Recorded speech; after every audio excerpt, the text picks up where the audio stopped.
بیٹی کی اہمیت کو سمجھنا ہے تو نبی صلی اللہ علیہ وسلم نے بتایا کہ کوئی بیٹے کی پرورش کرنے پر، بیٹے پیدا ہونے پر، بیٹے کی آمد پر اللہ تعالیٰ نے وہ خوشخبری نہیں دیا، لیکن اللہ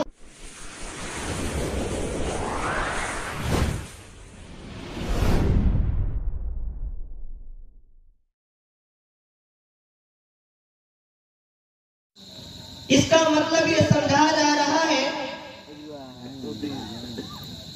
کہ کوئی شخص اس دنیا کے اندر سوچے کہ ہم غلط طریقوں سے، غلط رویے سے، غلط راستے اپنا کر اس دنیا میں زندگی گزار لیں، اولاد پیدا کر لیں، اپنی ازدواجی زندگی بنانے کی کوشش کرے، تو میرے محترم بزرگوں دوستو یہ ہو ہی نہیں سکتا۔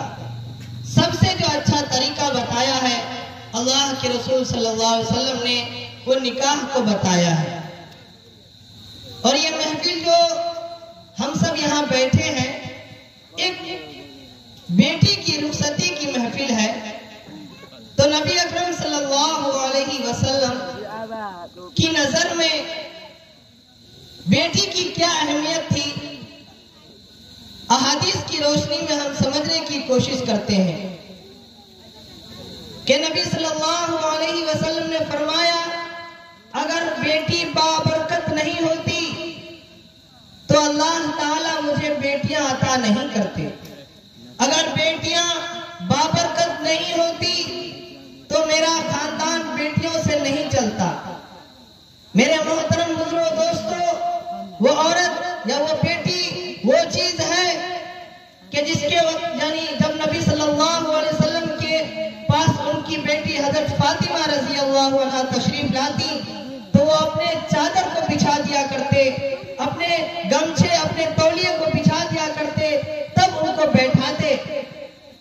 میرے محترم بزرگوں دوستو، بیٹی کی اہمیت کو سمجھنا ہے تو نبی صلی اللہ علیہ وسلم نے بتایا کہ کوئی بیٹے کی پرورش کرنے پر، بیٹے پیدا ہونے پر، بیٹے کی آمد پر اللہ تعالیٰ نے وہ خوشخبری نہیں دیا، لیکن اللہ کے رسول صلی اللہ علیہ وسلم نے بیٹی کی پیدائش پر کیا خوشخبری دیا کہ جس شخص کے گھر میں بیٹی پیدا ہو اور وہ 2 بیٹیوں یا 3 بیٹیوں کا باپ ہو اور وہ اس کی پرورش کر کے، اس کی صحیح تربیت کر کے، اس کو حدیث نبویہ اور قرآن و حدیث کی روشنی میں اس کی پرورش کر کے جب اس کو نکاح کرا دے، اس کا رخصت کر دے، تو کہہ رہے ہیں کہ اللہ کے رسول صلی اللہ علیہ وسلم کل قیامت کے دن وہ شخص ان 2 انگلیوں کی طرح ہوں گے کہ جس طرح یہ 2 انگلیاں اتنے قریب ہیں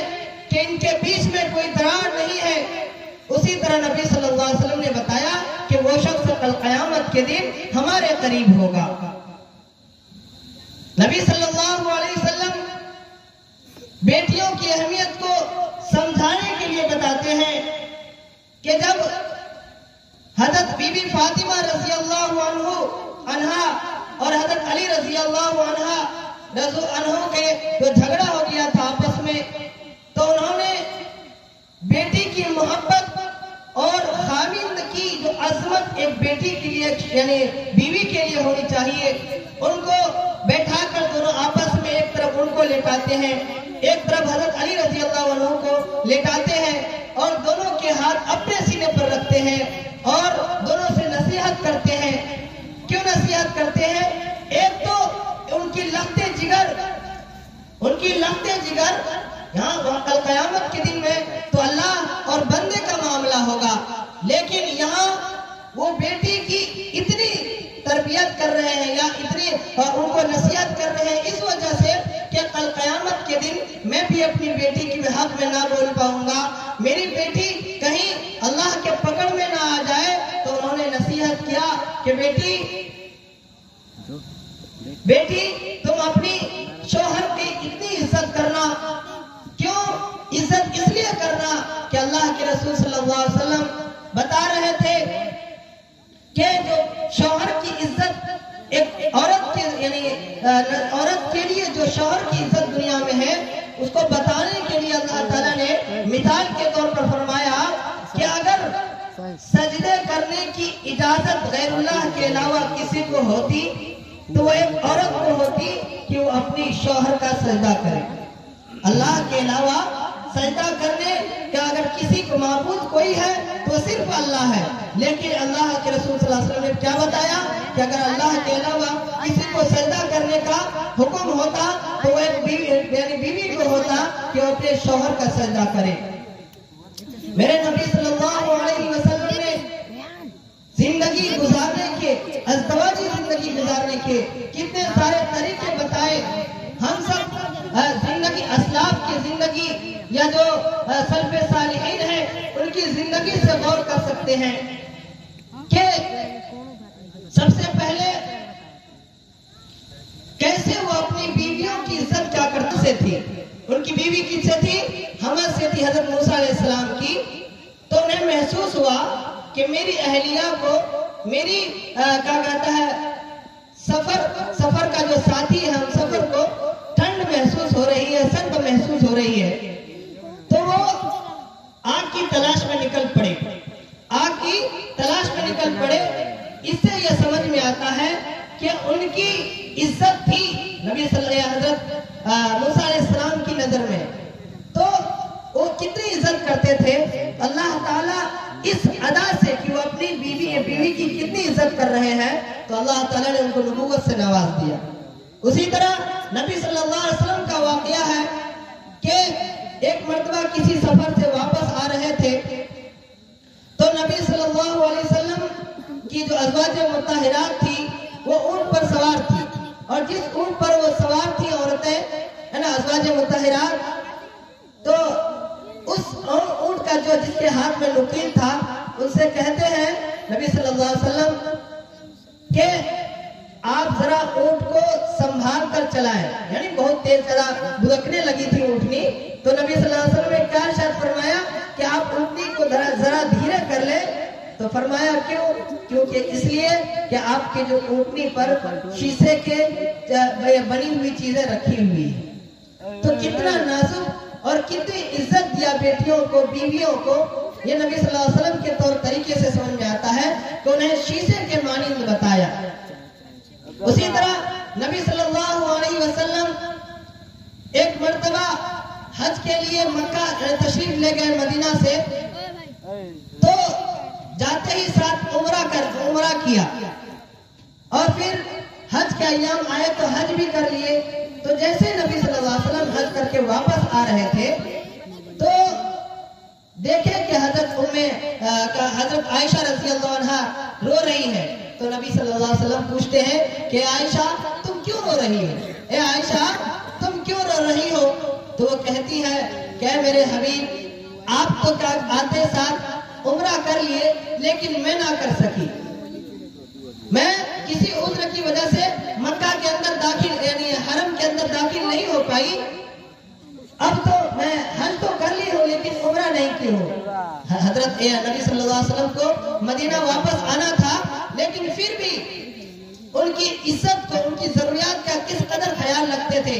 نبی صلی اللہ علیہ وسلم نے جو طور طریقے بتائے ہیں، کیا کہا کہ ٹھیک ہے میں یہی ٹھہرتا ہوں، آپ اپنے بھائی کے ساتھ عبد الرحمن کے ساتھ جائے اور عمرہ کر کے واپس آئے.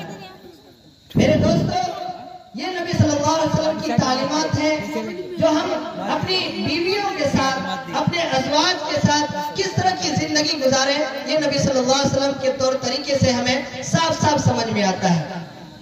میرے دوستو بیٹی کی بتایا کہ ایک لڑکی جو ہوتی ہے اس کی کتنی قدر و قیمت اللہ تعالیٰ نے بتائی. اللہ کے رسول صلی اللہ علیہ وسلم نے بتائی کہ یحییٰ قلبی نامی ایک صحابی ہیں، کہہ رہے کہ ایک مرتبہ وہ کہیں سفر میں گئے تھے تجارت کی غرض سے.